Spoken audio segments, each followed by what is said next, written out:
Hey everybody, how you doing today? Gannon here, JGA 59, and today I'd really like to share with you a very special book. Um, the name of this book is The Great American Baseball Card Flipping, Trading, and Bubblegum Book, and it came out in 1973, and it was written by Brendan Boyd and Fred Harris. Sadly, Brendan Boyd is no longer with us, but a couple of years ago, SABR, the Society for American Baseball Research, honored the book and the authors with awarding them their Jefferson Burdick Award, which is an award that honors individuals who've made significant contributions to the baseball card hobby. And they interviewed Fred Harris. It's a wonderful interview, and I'll try to include it down here, so that you can go see it. And Saber says, for those of a certain generation, the Great American Baseball Card Flipping, Trading, and Bubblegum Book was the greatest book ever written.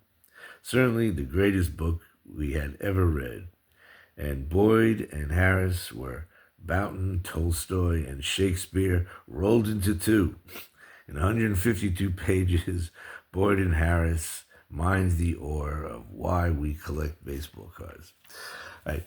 This book came out, of course, long before the internet, and, you would see ads for old baseball cards in the back of Baseball Card Digest or the Sporting News. There were some periodicals that were devoted to collecting. I think one was called The Trader Speaks. But, there were and if there were any catalogs, there were no catalogs that showed any pictures of any baseball cards. If you weren't around when the cards came out, you could only wonder what the cards looked like. And the way this book, what was great about this book, first of all, was that it showed you many, different cards from when both Brendan Boyd and Fred Harris grew up, which was during the 1950s. And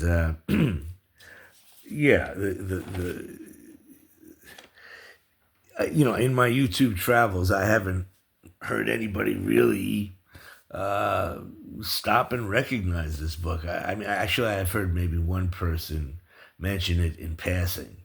But this book is, frankly, in my opinion, if you're a baseball card collector, hey, you've got to get this book. There's just no two ways about it. It's like being a chef and not knowing how to make a quiche Lorraine. Whatever. You need this book if you're a baseball card collector. And hopefully, at the end of this video, you'll agree with me. The way this book got started was Fred Harris and Brendan Boyd were working together in a little bookstore on Boylston Street in Boston called the Book Clearinghouse. And, they just formed an instant friendship, had a great rapport. And when they were standing around, during, the slow times in the store, they started swapping stories about, because they both found out they were avid baseball fans when they were younger. And they started swapping stories about players and the different teams they saw. And eventually the conversation got over to baseball cards. And, they would just joke around and have a good time talking about the different kinds of cards, things like that. And their manager, the manager of the store, a gentleman named Dick McDonough, eventually went to work. He overheard them talking, and he always enjoyed their stories. And when he went to work for at Little Brown as an editor, which at the time was owned by Sports Illustrated, he was approached, about having, if he had any ideas about a book, and he thought, it would, Fred and Brendan's stories would make for a great book. So, Brandon Boyd and Fred Harris got together, started writing down their memories and their stories, and it turns out that Fred Harris's mother had thrown his baseball cards away, but Brendan Boyd still had his stashed away somewhere, and a lot of the cards that you see in the book are his. Now, basically, the book is divided into, I guess, 3 or 4 different parts.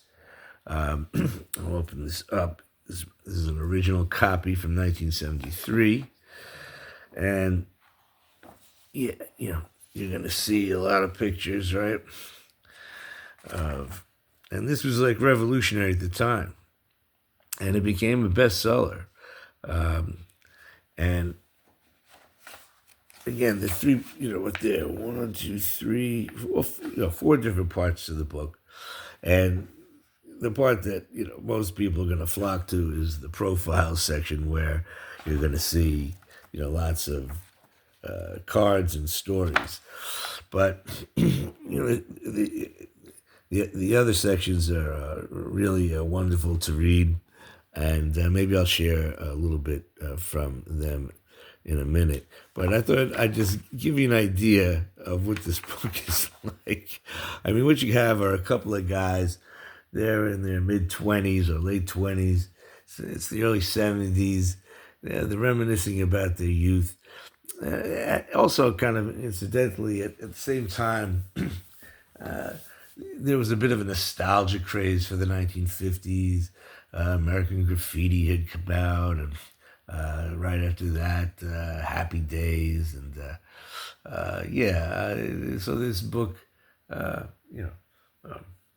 kind of came out at the right time. All of this was happening. And, of course, the hobby itself was just starting to get big. The Honus Wagner card had just sold for a whopping $2,000. And people were shaking their heads in bewilderment. And, the baseball card collecting, started appearing on the map. And anyway, let me just share with you. Let's get right to this. Okay, I put some playing cards in his bookmarks to mark off some pages. Like, for instance, we're going to be moving the camera. So they show here two pictures of two 1955 Topps cards, and up on top we have Wayne Terwilliger, and on the bottom, of course, the splendid Splinter, Ted Williams, and they're right next to him.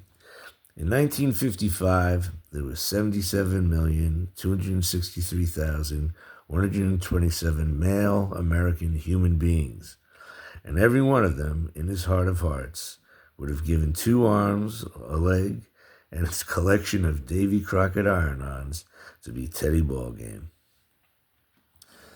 I happen to have a 55. Williams is in really good shape. We got this many moons ago. Beautiful card. Just a beautiful card. And you've all seen it, of course, but yeah. And I love what they write about Wayne Terwilliger. Over here, Wayne Terwilliger. They say, everybody remembers Wayne Terwilliger, but nobody can remember exactly why. Wayne was the perfect utility man. He couldn't hit his hat size, but he could field every position. He wouldn't help you out very much, but he wouldn't embarrass you either. He had a good disposition, was always sober, and liked to pitch batting practice. In other words, a manager's dream.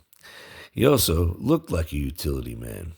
He had a utility man's face, a utility man's build, and a utility man's outlook on life. And certainly no one could argue the fact that he had a utility man's name.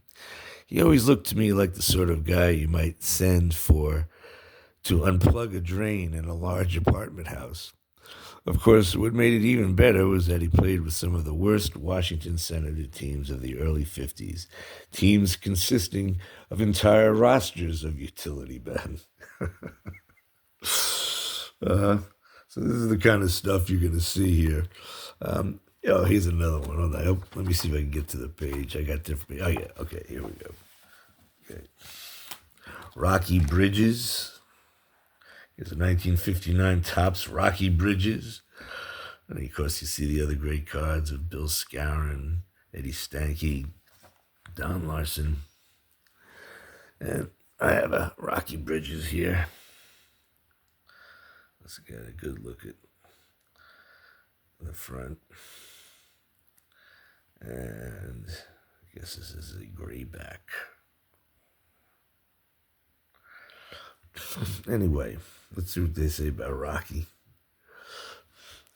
Rocky Bridges looked like a ball player. In fact, he probably looked more like a ball player than any ball player who ever lived. His head looked like a sack full of rusty nails. He kept about 6 inches of chewing tobacco lodged permanently in the upper recesses of his left cheek, and his uniform always looked as if he had just slept in it, which of course he probably had. He had a squat, muscular frame, a wire-brush crew cut, and a glower that could have intimidated Ty Cobb. He was the sort of guy who would spike his own grandmother to break up double play. Whenever I saw him kneeling eagerly in the on-deck circle, his knobby little hands kneading the handle of his Louisville slugger, his baggy pants hiked up almost to the midpoint of his barrel-like chest, his baseball cap cocked slightly askew and tipped to a notably unraffish angle, it would occur to me that, in reality, Rocky Bridges did not exist, that he was in fact a character from a Ring Lardner short story, or a punchline to a Grantland Rice anecdote, or a figment of Damon Runyon's imagination, some glorious throwback to a more basic and less stylized era. I understand that Rocky is now managing with some degree of success in the lower minors, and I, for one, would like to wish him all the luck that is so obviously his due. I suppose, however, that it is only a matter of time now before I open up my sports pages some sad Monday morning and am greeted over my Maltex and raisin toast by a picture of Rocky resplendent in sideburns, mustache, and purple velour jumpsuit, posing for publicity stills in Paducah, Kentucky, or West Laramie, Wyoming, with some heavy-thighed, bouffant-tressed ball girl. But oh, please, dear God, please, just don't let him be carrying a shoulder bag. All right, so you can kind of get an idea of these guys' sense of humor. I'm telling you, really just so many things. I'm tipping my hand here. I'm going to get to a couple other things. And there are also some serious things in the book, too. But this one is another funny one. This is about Reno Bertoia. Okay. 1959 Topps Reno Bertoia. And, of course, you can look at the other cards that are here as well. But next to Reno Bertoia's card, they write, "Quick, name a Major League Baseball player who was born in San Reno, Italy, lived in Windsor, Ontario, Canada, and couldn't hit." That's right, Reno Bertoia.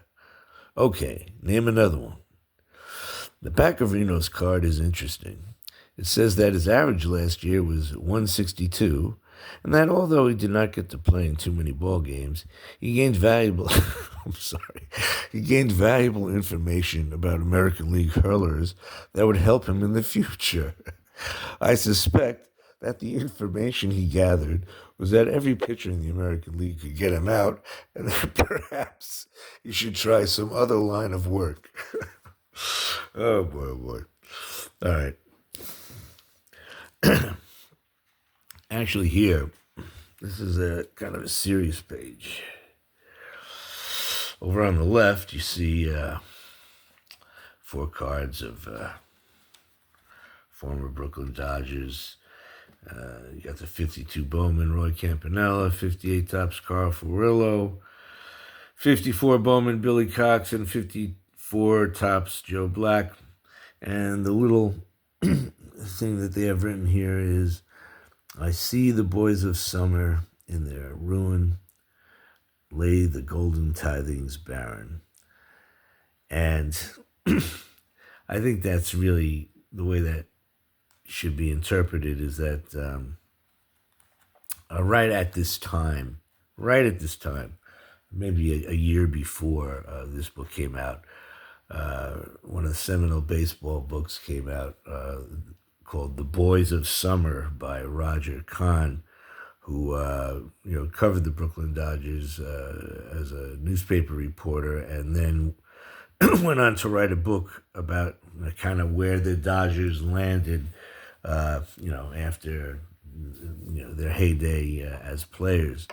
And I basically, it showed that all of them were all too human and had to deal with many of life's challenges and difficulties. Of course, we know what happened to Roy Campanella. I believe, if I remember correctly, Roger Kahn was talking to Carl Furillo. And again, this is the early 70s. And at the time, Carl Furillo was working on a construction crew helping to build the World Trade Center. Joe Black, if I remember correctly, had gone into business. I'm not sure exactly what he was doing, but he, successful businessman. Billy Cox, don't quote me on this. I maybe I shouldn't say, but I think he was, he owned a bar or something like that. I could be completely off on that, but that's how I remember it. But on the next page, there are a couple of very poignant things written, and the top card, well, the only card that you see is a picture of a 1955 Topps Harry Aganis. I have one as well. He was a player for the Boston Red Sox, first baseman.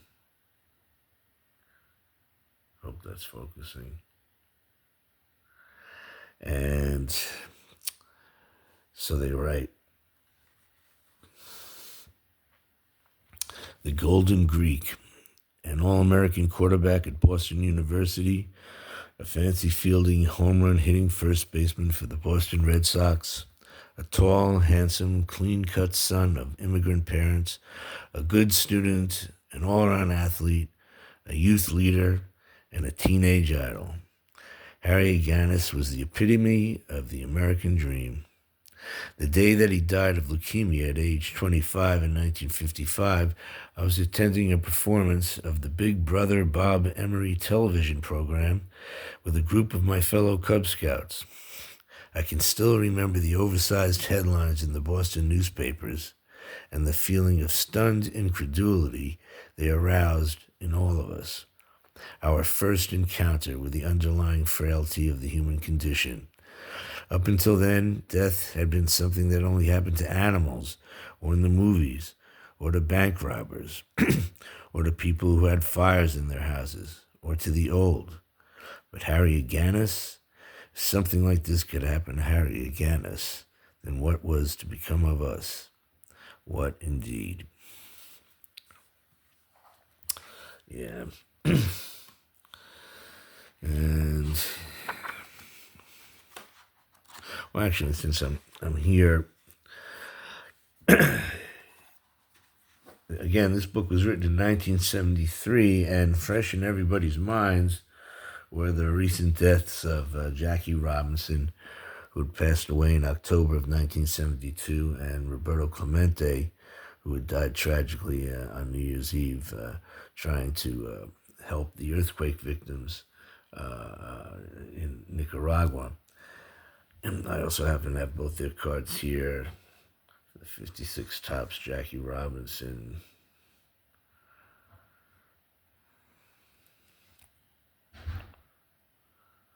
And Roberto Clemente's 1963 card, I think that's one of his greatest cards. Of course, it's unfortunate they called him Bob Clemente, but an amazing card. So, there were just no words were needed. Everybody knew when they looked at this page, why it was like that. I'm trying to find a couple more things to share with you. Okay, we'll get to that. Where is it? Okay, here it is. There it is. Okay. All right. Okay, all the specialty cards, the combo cards and all that stuff. I only really have one of them, I think. I might have a couple others, but I couldn't find them. Casey Teaches. I love this. Casey Stengel, talking to Ed Kranepool. Yeah, Ed Kranepool was one of the original Mets, and he stayed with the team his entire career.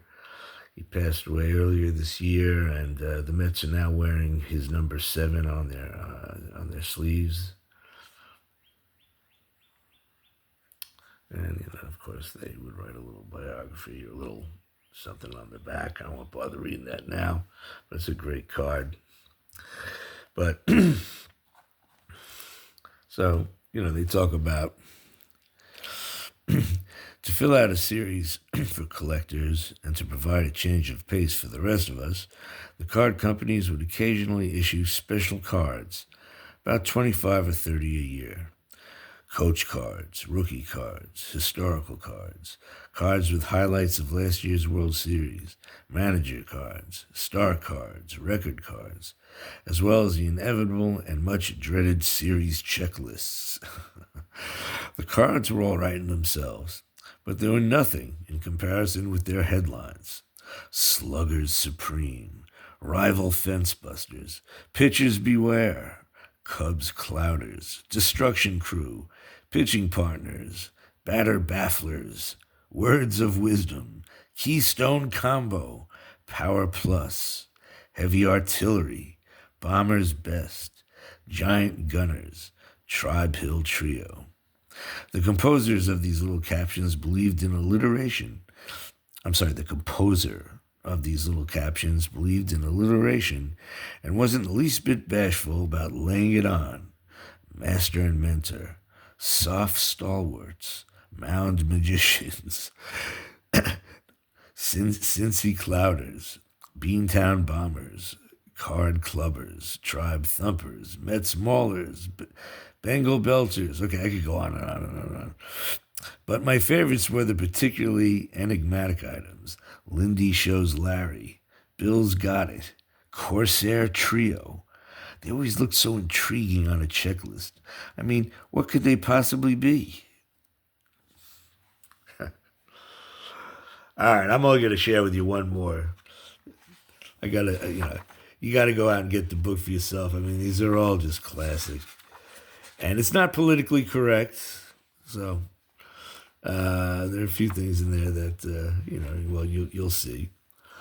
But here's one about Johnny Unitas. And they're using his 1960 Topps card, which is a classic if you know it. And of course, the first time I ever saw this card was in this book. And what they write here is they say, just wanted to see if you were still paying attention. All kidding aside, though, this one is hard to resist. Why do you think Johnny U looks that way anyway? Is he stoned? Is his hair too tight? Has he just been dropped on his head by Leo Nomalini? And do my eyes deceive me, or is the outline of his skull, from the slope of his jaw to the summit of his brush-cut nerve ends, a perfectly realized set of 90-degree angles? Ah, football, a savage business. So, these are the little vignettes that these guys wrote. And, the more extensive parts where they do little more writing are just as classic. I mean, I don't want to, spoil the book for you by, reading all the parts. I did Xerox some things, but, you know, just some great stuff, Um, you know, yeah, I'll share with you this one last thing. Your mother threw your baseball cards out, right? Your own mother. I know. But good God, man, try to pull yourself together. You're never going to get to glide down the Grand Canal with Vera Allen, get your crew cut to stand up straight with Bushwhacks, or play center field in the house that Ruth built. So why worry about something as trivial as a few baseball cards? I know. You put them in a cigar box in your closet with about 200 rubber bands around them, all face up and lovingly alphabetized and camouflaged, with about 15 pounds of sweat socks. And your mother found them, didn't she? She never looked in that closet before, did she? Except the time you bought those dirty pictures. But she certainly got in there good that day and threw your childhood right into the trash can, into the scrap heap with the bacon fat and the Kleenex, along with the pencil box you had made out of popsicle sticks. Your youth, right out with the back issues of Pageant. And never mind that you were 26 years old at the time, or that you hadn't looked at them in almost 15 years. You knew they were there, and that was enough. Enough to get you through another winter. And your mother threw them away. Your very own mother. Well, that's the way it is with all of us, kid. That's what mothers are for after all. There are 4 things that everybody remembers about baseball cards. The pale, chalky powder that clung to them interminably, on your fingers, on your shirt cuffs, in your hair, bubblegum dust. That you could never get a Ted Williams no matter how hard you tried. That you could never not get a Cliff Mapes no matter how hard you tried. And that your mother threw them out one sunny summer morning, and there was no possible way to get them back. There are a number of other things that everybody remembers about baseball cards too, but fortunately, I have managed to forget them. Okay, look, I hope I didn't go on too long. I just wanted to give you an idea of the kind of writing and the humor and the love and the warmth and the wit here in this book. And to me, again, do yourself a favor. Go out and get a copy. The usual places where you can find these things. And the book was reprinted a few times. There's some paperback versions with different covers and yeah. I will try, because I'm pretty new at this YouTube thing, to include the SABR blog about the book, as well as the interview with Fred Harris that SABR conducted when they presented him with the Jefferson Burdick Award. Okay, guys, and ladies as well, because we have some collectors from all camps. Thanks for watching. This went on a little bit long, and I hope you have a great day. Bye-bye.